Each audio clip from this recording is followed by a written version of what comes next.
Welcome to C star official. இன்னைக்கு ஒரு முக்கியமான இன்ஃபர்மேஷன் பற்றி தான் இந்த பதிவில் பார்க்க போகிறோம். நகைக்கடன் தள்ளுபடி.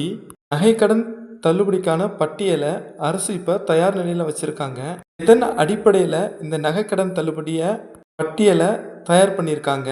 நகைக்கடன் தள்ளுபடிக்கான தகுதிகள் என்னென்ன, நகைக்கடன் தள்ளுபடிக்கு எப்படி விண்ணப்பிப்பது, நகைக்கடன் தள்ளுபடிக்கான அறிவிப்பு எப்போ வரும், இதை பற்றின முழு விவரம் தான் இந்த பதிவில் நம்ம பார்க்க போகிறோம்.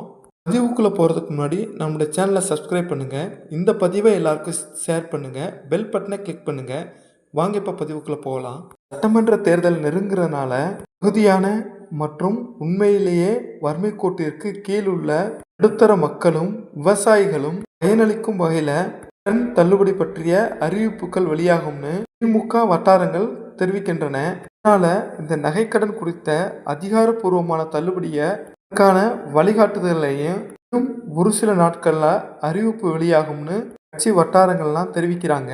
நகைக்கடன் தள்ளுபடிக்கு யாரெல்லாம் தகுதியானவங்க, யாரெல்லாம் தகுதி இல்லாதவங்க, இதை பற்றிய முழு விவரத்தை இப்போ பார்க்கலாம். அரசு ஊழியர்கள் மற்றும் அரசு ஊழிய குடும்பத்தினை சேர்ந்தவர்கள் கூட்டுறவு வங்கிகளில் நகைக்கடன் வைத்திருந்தா அவங்களுக்கு இந்த தள்ளுபடி கிடையாது. கூட்டுறவு சங்க ஊழியர்கள், கூட்டுறவு வங்கிகள் மற்றும் சங்கங்களில் பணிபுரிகிறவங்க, உங்களுடைய குடும்பத்தை சேர்ந்தவர்களுக்கும் இந்த நகைக்கடன் தள்ளுபடி கிடையாது.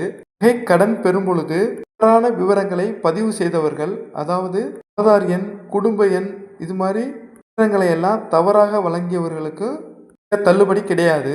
வெள்ளை ரேஷன் அட்டைதாரர்கள், அதாவது குடும்ப அட்டையில் வெள்ளை கார்டு வைத்திருந்தா அவங்க வறுமை கோட்டிற்கு கீழ் உள்ளவர்களாக கணக்கிடப்பட்டு அவர்களுக்கும் இந்த தள்ளுபடி கிடையாது. கடன் பெற்றவர் உண்மையில் தகுதியானவரா அப்படின்றத உறுதிப்படுத்துறதுக்கு அவங்களுடைய குடும்ப விவரங்களை எல்லாம் சரி பார்க்குறாங்க. வருமான வரி செலுத்துறவங்களுக்கு இந்த கடன் தள்ளுபடி கிடையாது. பொருளாதார வசதி அல்லது அதிகார நிலை கொண்டவர்களுக்கும் இந்த நகைக்கடன் தள்ளுபடி கிடையாதுன்னு அறிவிச்சிருக்காங்க. ஏழை மற்றும் நடுத்தர குடும்பத்தை சேர்ந்தவர்களுக்கு நகைக்கடன் தள்ளுபடி வைக்கிறாங்க. இதுவரை எந்த ஒரு கடன் தள்ளுபடியும் பெறாதவங்களுக்கு முன்னுரிமையும் வழங்குறாங்க. இந்த நகைக்கடன் தள்ளுபடியை எதன் அடிப்படையில் தயார்படுத்தியிருக்காங்க அப்படின்னா, கடன் பெற்ற தேதி, கடன் வழங்கப்பட்டதனுடைய நோக்கம், நகை எடை போன்ற விவரங்கள், இங்க நகை அடகு வைக்கும் பொழுது குறிப்பிட்ட காரணங்களும் தமிழக அரசாணையில் கொடுத்திருக்கிற காரணங்களும் ஒப்பிட்டு சரிபார்க்கப்படுகின்றன. விவரங்களை எல்லாம் தயார் செய்து ஆதார் எண், குடும்ப அட்டை எண்ணோட இணைக்கப்படுது.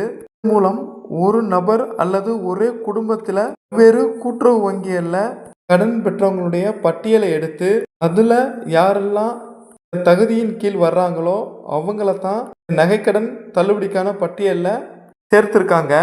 இந்த நகைக்கடன் பட்டியலில் நம்மளுடைய பெயர் இருக்குதா அப்படின்றத எப்படி பார்க்கணும் அப்படின்னா, கூட்டுறவு வங்கிகளில் இதற்கான பட்டியல் தயார் நிலையில் இருக்குது. கூட்டுறவு வங்கிகள் மூலமும் பட்டியலில் நம்மளுடைய பெயர் இருக்கா அப்படின்றத நம்ம தெரிஞ்சுக்கலாம். இதற்கான அதிகாரப்பூர்வமான இணையதளம் மூலமாகவும் பட்டியலை பிடிஎஃப் முறையில் டவுன்லோடு செய்து அதன் மூலமும் நம்ம தெரிஞ்சுக்கலாம். இந்த பட்டியலை பார்க்கும் பொழுது எதெல்லாம் கவனிக்கணும் அப்படின்ற பற்றி கொடுத்துருக்காங்க.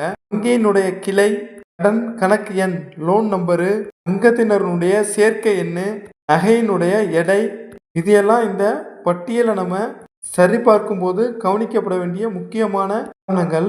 சட்டமன்ற தேர்தல் நெருங்கி வர்றதுனால அதிமுக மற்றும் திமுக கட்சிகள் கூட்டுறவு வங்கி கடனை தள்ளுபடி செய்யப்படும் என வாக்குறுதி அளிக்க வாய்ப்பு இருக்குது. இன்னும் ஒரு சில நாட்களில் தேர்தல் வாக்குறுதிகள் வரும் பொழுது இதற்கான அறிவிப்பு வர்றதுக்கான வாய்ப்புகளும் நிறையவே இருக்குது. போன முறை 5 சவரன் நகைக்கடன் தள்ளுபடி பண்ணாங்க. ஆனால் இந்த முறை 5 சவரன் பண்ணுவாங்களா அப்படின்றது சந்தேகமாக தான் இருக்குது. 2 சவரன் நகைக்கடன் தள்ளுபடி பண்ணுறதுக்கான வாய்ப்புகள் அதிகமாக இருக்குன்னு கட்சி வட்டாரங்கள் தெரிவிக்கின்றன. இதற்கான அறிவிப்பு வரும்னு ஏழை எளிய மக்கள் ஆவலுடன் எதிர்பார்த்து கொண்டு காத்திருக்காங்க. இந்த அறிவிப்பை பற்றி உங்களுடைய கருத்து என்ன அப்படின்றத கமெண்ட் பாக்ஸில் தெரிவிங்க. இந்த பதிவு பிடிச்சிருந்தா லைக் பண்ணுங்கள், இந்த பதிவை எல்லாருக்கும் ஷேர் பண்ணுங்கள். இது மாதிரி திட்டங்களையும் அறிவிப்புகளையும் தெரிஞ்சு கொள்ள நம்மளுடைய சேனலை சப்ஸ்கிரைப் பண்ணுங்கள். மீண்டும் இது மாதிரி ஒரு நல்ல பதிவில் சந்திக்கலாம். தேங்க்யூ ஃபார் வாட்சிங் வீடியோ. Thank you friends.